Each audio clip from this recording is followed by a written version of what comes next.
இந்த மணிக்கணின்னு ஒரு சேனல் ஏற்கனவே நான் பேசியிருக்கேன். நீங்க என்னதான் பண்றாங்கடா இவங்களுக்கு இவ்வளோ வருமானம் அப்படின்னு சொல்லிட்டு. இந்த பயலோட தம்பி சக்தியா அந்த பையன் பேரு. அந்த பையன் பேர் ராஜேஷ். ராஜேஷா? சக்தி யாரு அப்ப? அவ சக்தின்றது தங்கச்சி, அவன் ஆஹா. பொண்டாட்டி. அந்த தம்பியோட பொண்டாட்டி. பிறகு அந்த பிள்ளை வந்து அந்த பையன் வந்து குடிச்சுக்க அந்த பயலுக்கு என்னடா ஒரு 24 வயசு தான் இருக்கும். குடிச்சு குடிச்சு கிட்னி கிட்னி மொத்தமா போயிருச்சாம். இப்ப ஏதாவது உதவி பண்ணுங்க. ஏம்ல வீடியோ போடுறீங்க, அவ்வளோ வியூஸ் வருது. என்னமோ அவ அண்ணனே ஒரு நாள் சொல்றான், எனக்கு ரூ. 2,00,000 வருது.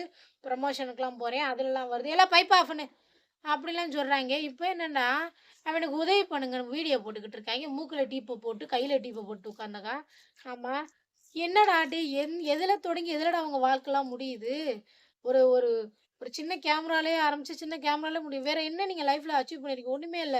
ஒரு பொம்பள புள்ளைய பெத்து வச்சிருக்கான். அதுவும் அந்த புள்ளைய தகப்பன்ட்ட அனுப்பாம பொண்டாட்டி கடி வச்சுட்டு இருக்கா. இப்ப என்னன்னா இதுக்கு அழுகி போச்சு, அது அழுகி போச்சுங்கிறாய்ங்க. இப்ப கேட்டா உதவி பண்ணுங்கங்கிறாங்க. என்ன அப்ப இவ்வளோ நாள் சம்பாதிச்ச காசு எங்க? என்ன பண்ணிக்கிட்டு இருந்த?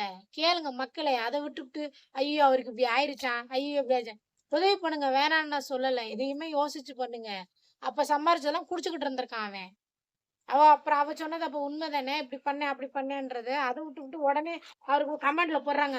"அண்ணா ஜிபே நம்பர் அனுப்புங்க. அண்ணா அக்கவுண்ட் நம்பர் அனுப்புங்க. நாங்க அனுப்பிச்சுறேன்." அண்ணா டேய் உண்மைக்குமே அத சொன்னான்னு உங்களுக்கு தெரியுமா?